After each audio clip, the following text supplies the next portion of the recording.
My name is Christian Nix. You're watching Barefoot Medicine Training, Better Living Through Ancient Medical Secrets. The topic of today's short talk is healthy aging.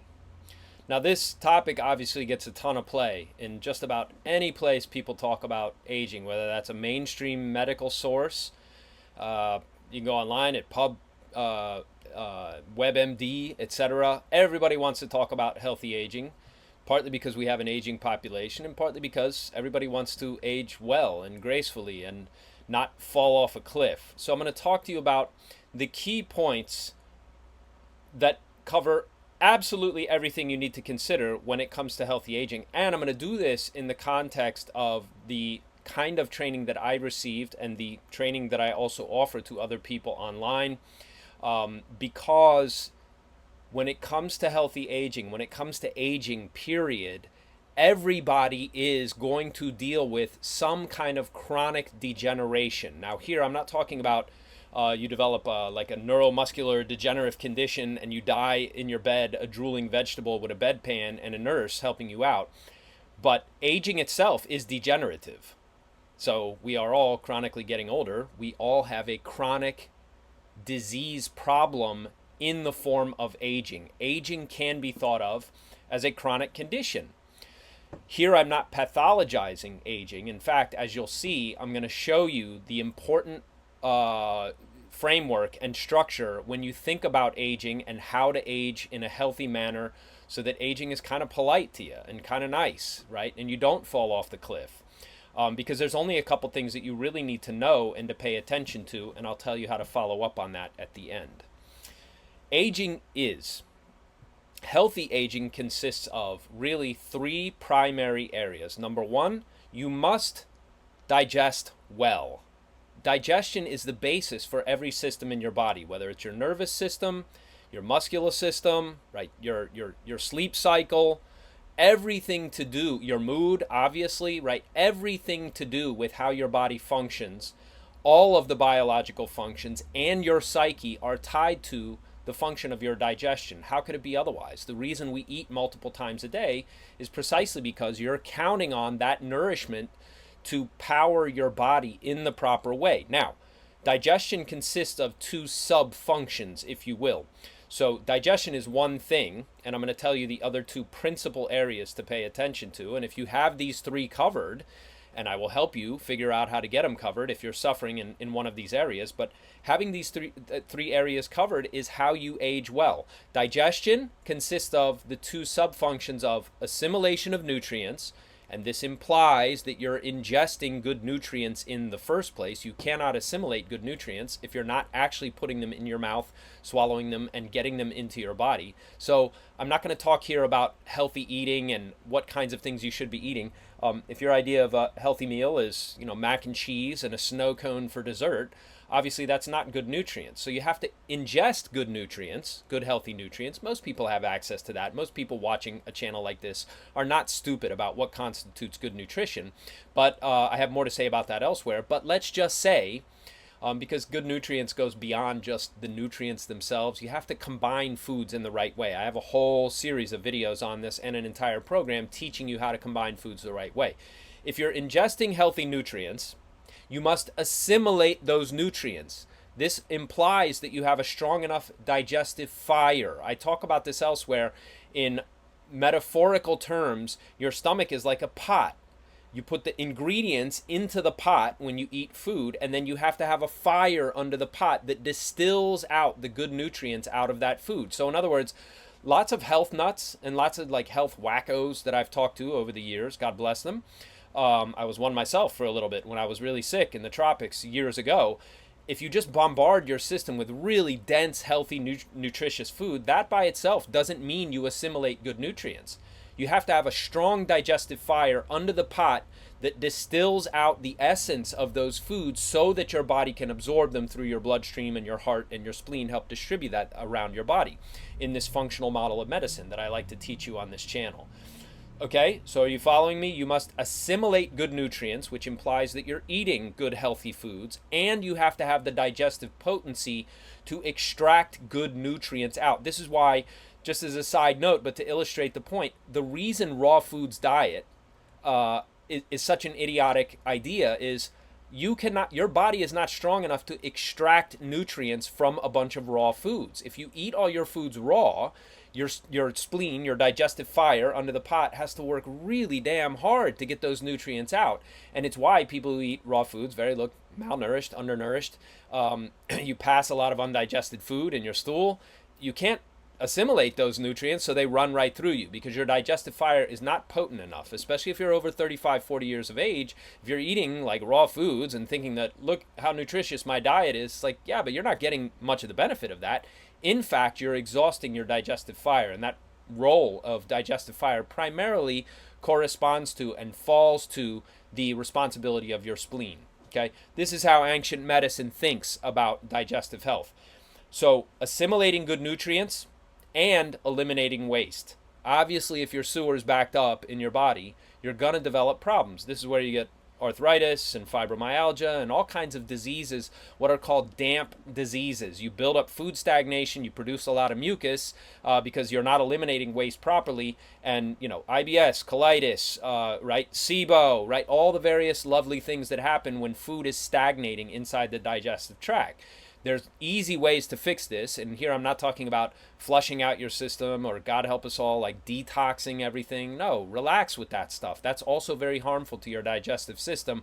I don't recommend things like that. You want to get the machine working correctly so that you assimilate good nutrients and you eliminate waste regularly. That's number one. Number two, your sleep cycle. Obviously, and this is something that has come over me the older I get. Now I'm in my mid-50s. I did not sleep for a long period of my life, mostly because I was just so excited and I was having a marvelous adventure. I talk about this on a different YouTube channel, running around the world, having adventures, doing what I do for 30 odd years now. And even as a youth, right, I was very involved in sports. And so you don't give a lot of thought to getting good sleep when you're 17 years old. But by age 54, you damn sure better be sleeping a reasonable amount of time so that your body can repair itself. And there's various ways to deal with sleep. That's not really my forte, but if you're not sleeping well, you need to deal with that. You need to find ways to get enough rest. Even if it's taking naps or whatever your lifestyle allows, you must have a certain amount of sleep so that your body is cycling between stress. The stress mechanism is on, right? Fight or flight, rest and digest. Fight or flight, rest and digest. You need this mechanism working, and primarily that is tied to and the result of how your sleep cycle is operating.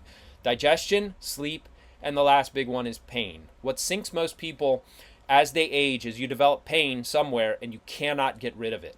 This cuts down on mobility, but pain itself destroys your body from within. Pain in ancient medical kind of thinking is understood as it causes the body to burn itself up.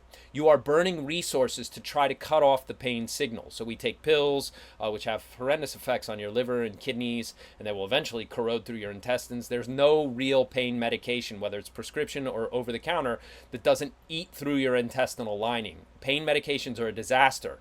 Most people know this, but by God, if you got to take them, you take them because it's better than being in crippling, horrible pain. Pain really falls to the single best pain therapy, really, that there is. Number one is exercise. But if you got to go to somebody for therapy, you get a good acupuncturist and you try to turn the tide slowly so that you get your body out of whatever condition of pain it's in, whether that's a muscular pain, joint pain, whole body pain with like fibromyalgia, that kind of thing. So digestion, assimilation, and elimination, sleep.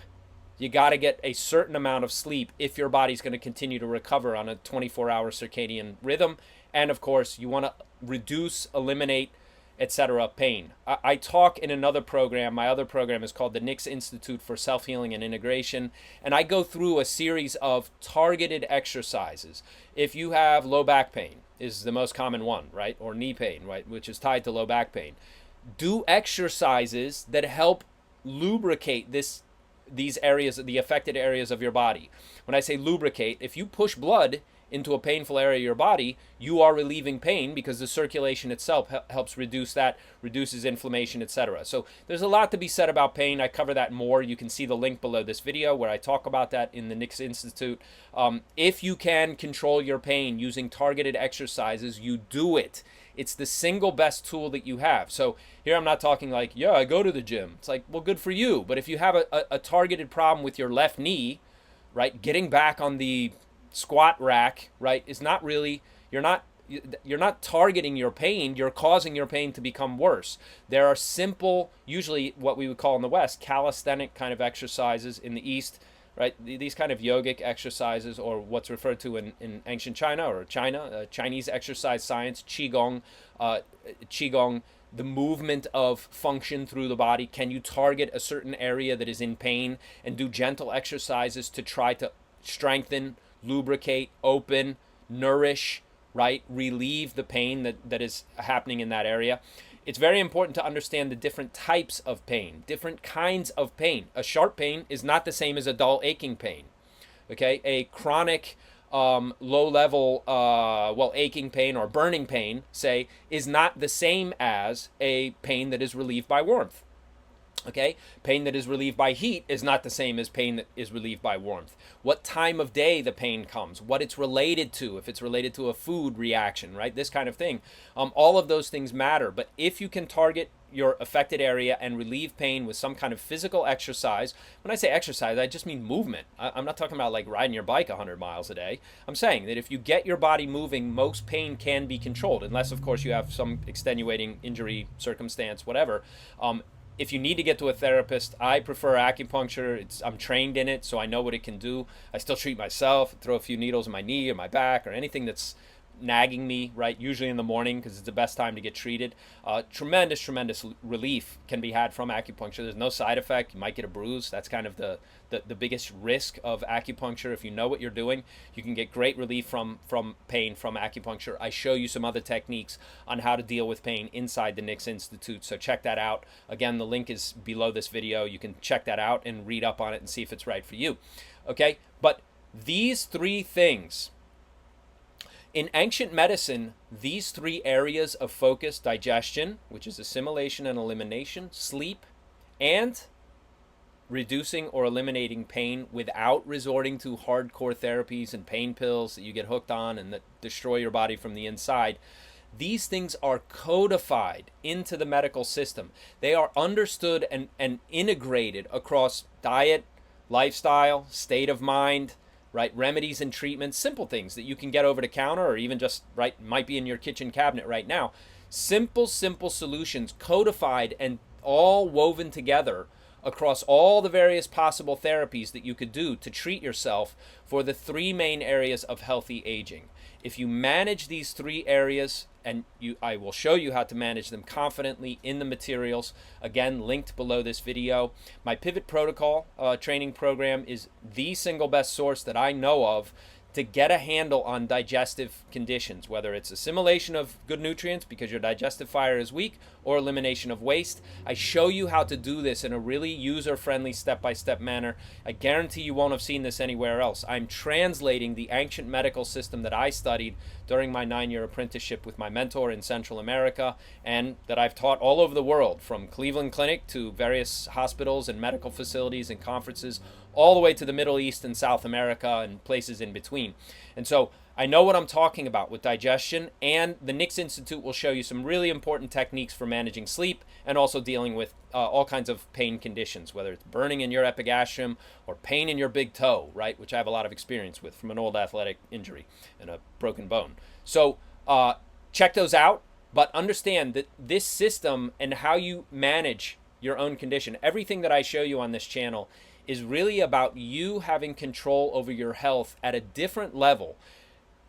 I am not saying, and I would never say, don't go to doctors. You can get off your pills. That's up for you to decide, and you may have to have a discussion with your doctor. You don't mess around with certain medications. What I am saying is that like 95% of the things that people go to a doctor for, because you have some kind of nagging problem, some condition that's getting worse and worse, especially as you're aging, most of these things can be handled at a much higher level by you, by the patient, by the person who knows you best, by the person who lives inside your body every single day, all life long.